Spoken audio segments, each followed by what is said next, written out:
Erie Depot is our next adventure? Okay, let's go in. Hi, welcome to Chester, New York, in Orange County. I'm Clif Patrick, the Town of Chester historian, and well, welcome to Chester.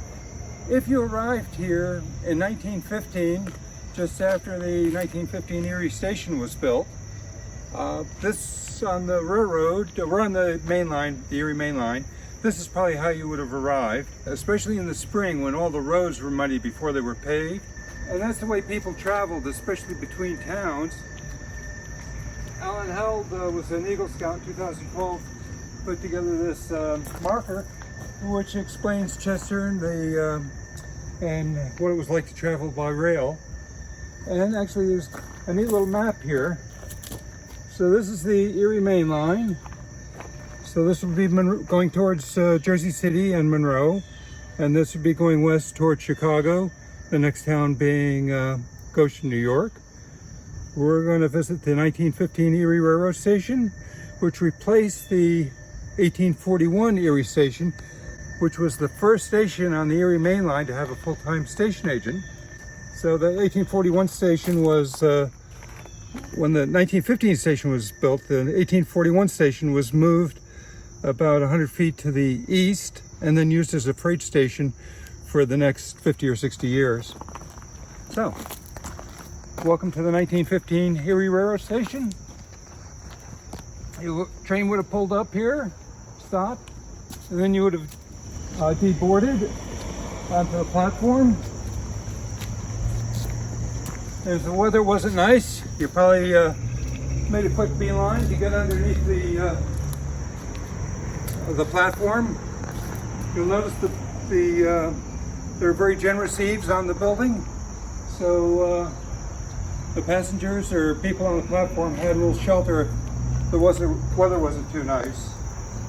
This end is would have been the men's waiting room, and this door would have been the trackside entrance to the men's waiting room. The men's waiting room was separate from the ladies' waiting room.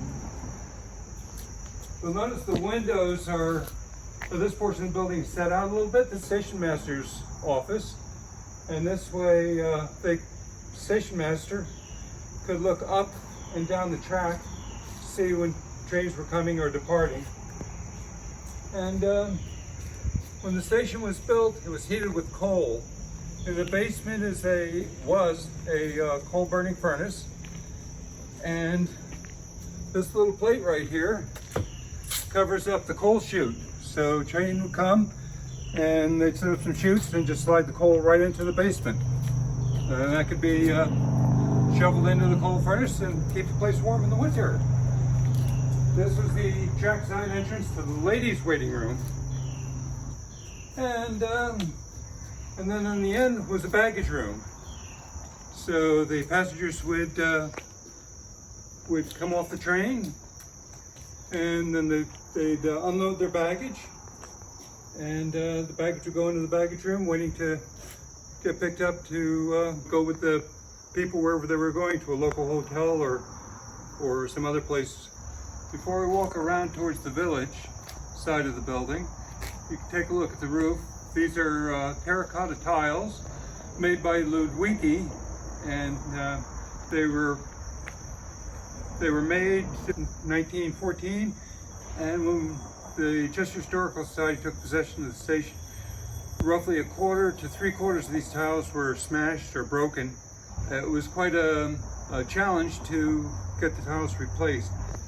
This is the what we call the west end of the station, and let's walk over towards the village side of the station. Welcome to the village of Chester. Again, we have another baggage room door. So if you were coming into Chester, you pull up here and they take your baggage, load it onto the carriage, and then the carriage could pull up into the porte-cochere, and you'd have cover, and you climb onto the carriage and be taken to your hotel or wherever your destination was locally. Originally, the The concrete sidewalk was made with cinder-based concrete, which was very unstable and was falling apart with the years that had passed. And that was one of the things we were able to do, is get a whole new sidewalk and platform of modern concrete when the Chester Historical Society took possession of the station. Well, maybe we'll talk about this another time. Thanks for coming to Chester.